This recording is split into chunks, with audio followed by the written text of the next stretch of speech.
नमस्कार दोस्तों, आप सभी का स्वागत है। आज की वीडियो में हम समझेंगे एयर मास और फ्रंट्स। ज्योग्राफी का बहुत ही इंपॉर्टेंट टॉपिक है और यहाँ से क्वेश्चन प्रीवियस ईयर में भी काफ़ी सारे आए हैं, चांसेस बने रहते हैं। सबसे पहला टॉपिक है एयर मास। एयर मास का मतलब क्या है कि एक एयर का कोई पॉकेट है, उसको हमने उसकी प्रेसिपिटेशन, उसकी ह्यूमिडिटी, टेम्परेचर के हिसाब से हमने बांट रखा है। जब कोई हवा का पॉकेट बहुत लंबे समय तक एक होमोजीनियस एरिया पर रुक जाता है तो वो वहां की प्रॉपर्टी एक्वायर कर लेता है। अब मान लो ये हमारी लैंड है, ये हमारा ओशियन है। तो अगर कोई हवा का पॉकेट बहुत देर तक यहाँ रुक जाएगा तो वो उस ओशन जैसी प्रॉपर्टी को होल्ड कर लेगा और ओशन में से वो मॉइस्चर उठा लेगा।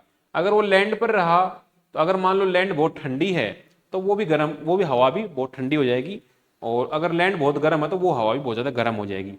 इस आधार पर हमने 5 ऐसे एयर मासेस बना रखे हैं और वो सारे एयर मास हमारे किस पर निर्भर करते हैं? वो निर्भर करते हैं कि एरिया कैसा है। जैसे हमारा ये अर्थ है तो ये हमारे ट्रॉपिकल एरिया है, ये हमारा आर्कटिक एरिया है, अब और ये हमारा पोलर एरिया हो गया।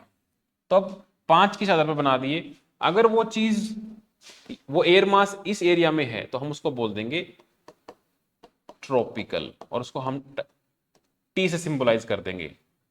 अब यहां पर कुछ जगह पानी होगा, कुछ जगह लैंड होगी। अगर वो ओशियन पर है तो उसको हम छोटा एम दे देंगे, अगर वो लैंड पर है तो उसको हम छोटा सी दे देंगे। ठीक है। अगर वो आर्कटिक में है तो उसको हम बड़ा ए दे देंगे। ये 4-5 सिंबल बन जाते हैं। अभी इनको कॉम्बिनेशन बना देते हैं। अगर एक सिंबल ये बन सकता है कि भाई वो चीज ट्रॉपिक्स में है लेकिन पानी के ऊपर है तो वो बन गए एम टी। अब वो चीज अगर कॉन्टिनेंट पर है लेकिन ट्रॉपिक्स में है तो सी टी बन गया। अब वो एम में है बट पानी में है मगर पोलर रीजन में है, एम पी। और वो पानी में है मगर कॉन्टिनेंट पर है तो एम सी, सॉरी मेराइन पे नहीं, सी पी। कॉन्टिनेंट पर है लेकिन पोलर में है। और एक आपका बनता है आर्कटिक में तो एक कॉन्टिनेंटल आर्कटिक, सी ए या ए सी बोल सकते हो। तो ये 5 हमारे ऐसे एयर मास बनते हैं और उसी आधार पर ये हमारे होते हैं। अब अगला टॉपिक आता है फ्रंट। फ्रंट का मतलब क्या होता है कि जब दो एयर मास आपस में टकराते हैं, जहां पर वो मिलते हैं, जो हमारी बाउंड्री जनरेट होती है, that is the front. Front is the point where two air masses interact with each other. अब ये जो फ्रंट बनते हैं, इधर से मान लो वार्म एयर आई, इधर से कोल्ड एयर आई, तो ये एक फ्रंट बन गया। और यहां पर इस फ्रंट के इंटरेक्शन के आधार पर 4 नाम हमारे बनाए जा सकते हैं। पहला हमारा बनता है स्टेशनरी फ्रंट। स्टेशनरी फ्रंट का मतलब क्या है कि ये दोनों बराबर हैं, ये भी बराबर है, ये भी बराबर है, तो दोनों में बहुत ज्यादा मूवमेंट नहीं होती है, टेम्परेचर राइज नहीं होता है, सेम सेम रहता है स्टेशनरी। पोल जो हमारे फ्रंट हैं उनका जो नाम है वो इस आधार पर होता है कि इन दोनों में से कौन सा एक दूसरे को इन्वेड कर रहा है, डोमिनेट कर रहा है। दोनों बराबर हैं तो नाम हो गया स्टेशनरी फ्रंट। अगर मान लो कोल्ड एयर ज्यादा डोमिनेट कर रही है तो हम नाम रख देंगे कोल्ड फ्रंट। अगर वार्म एयर डोमिनेट कर रही है तो हम नाम रख देंगे वार्म फ्रंट। अगर जो एयर मास है, वार्म एयर मास, उसका जमीन से कनेक्शन ही टूट जाए तो ओक्लूडेड फ्रंट, ये स्पेशल केस होता है। तो ये 4 हमारे होते हैं। अब इसमें से क्वेश्चन यहां पे भी बनता है। जब यहां से क्वेश्चन बनता है तो आपको स्टेटमेंट मिलती है,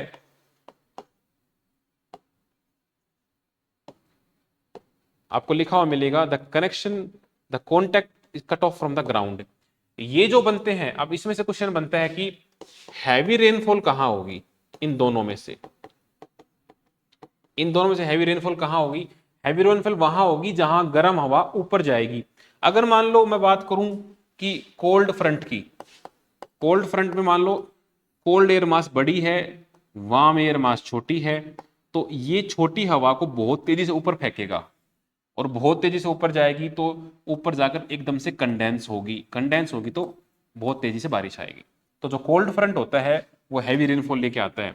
लेकिन जो वार्म फ्रंट होता है, वार्म फ्रंट में क्या है, वार्म एयर बड़ी है, कोल्ड छोटी है, तो ये कोल्ड एयर इसको ऊपर नहीं फेंक पाएगी और एक जेंटल राइज करेगी। तो रेनफॉल कैसी आएगी? रेनफॉल भी जेंटल ही आएगी। तो ये इसमें डिफरेंस होता है। तो ये आपको समझना होगा कि आपके जो फ्रंट बनते हैं इस प्रोसेस को हम बोलते हैं फ्रंटोजेनेसिस। जेनेसिस मतलब बनना, फ्रंट का मतलब फ्रंट। तो फ्रंटोजेनेसिस क्या हो गया? फ्रंट का बनना। तो ये फ्रंट जो बनते हैं हमारे, stationary front, cold front, warm front, occluded front. और ये चार प्रकार के फ्रंट कैसे बने थे? बिकॉज ऑफ द हमारे जो एयर मास थे, ये जैसे ये क्या हो गया? Marine tropical. ये क्या हो गया? Continental, continental tropical. ये हो गया मेराइन पोलर। ये हो गया कॉन्टिनेंट पोलर। और ये हो गया हमारा कॉन्टिनेंट आर्कटिक। ये पांच हमारे एयर मास बन गए थे। आपस में जब इंटरेक्ट करते हैं तो हमारे ऐसे फ्रंट बन जाते हैं। तो ऐसे ही वीडियोस के लिए आप सब्सक्राइब कर लीजिए और कमेंट करके बताएं किस टॉपिक पर वीडियो चाहते हैं। हम जल्दी ही मिलेंगे नई वीडियो के साथ। जय हिंद, जय भारत।